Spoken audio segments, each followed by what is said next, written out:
we forget that we're having a human experience. But what does that mean?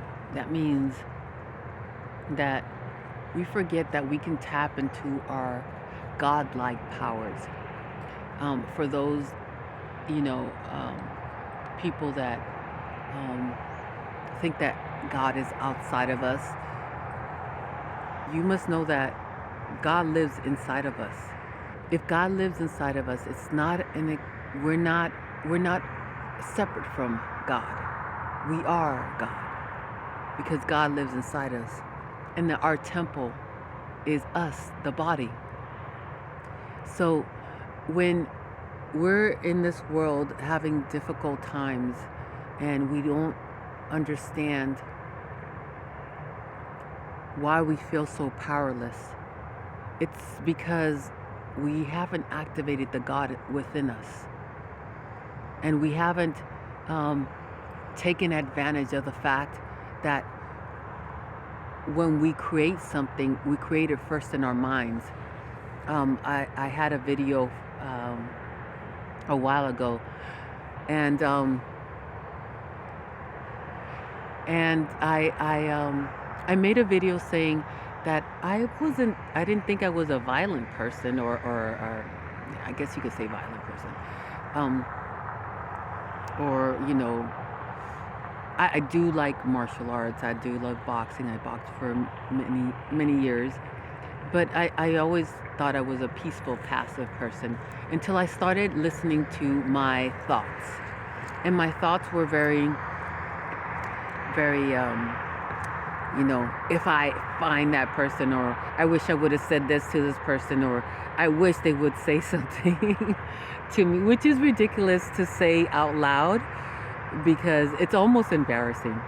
But then I would see externally my life was, I attracted people that weren't honest, people that had an agenda that was to harm me, whether it was physical, mentally, or in a spiritual way. It was I was attracting people that weren't peaceful.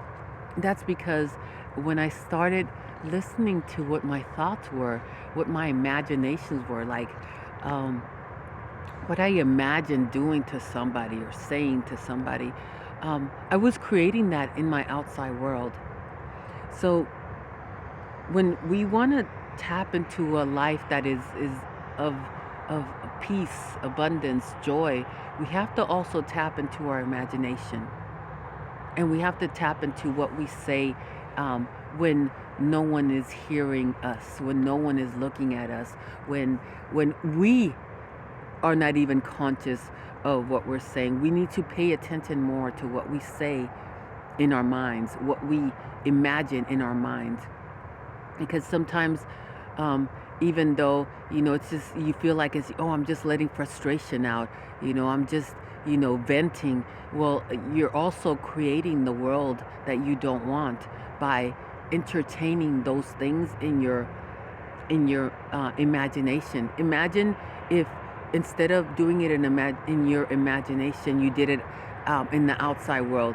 So if you wanted to argue with somebody that kind of in front of you, or said something that wasn't right, you would instantly act on pushing them or saying something cruel to them. Imagine how chaotic your world would be. That's exactly what you're doing when you do it internally, inside, in your imagination, in your thoughts. You're building a chaotic world if that's what you do. Now, if you imagine, prosperity, if you imagine joy, if you imagine peace, if you imagine all these things, you're creating it, and you're also looking for it in the outside world, for it to come to fruition, to manifest itself. So what I'm getting at is that God lives inside of us because God creates. We create our world.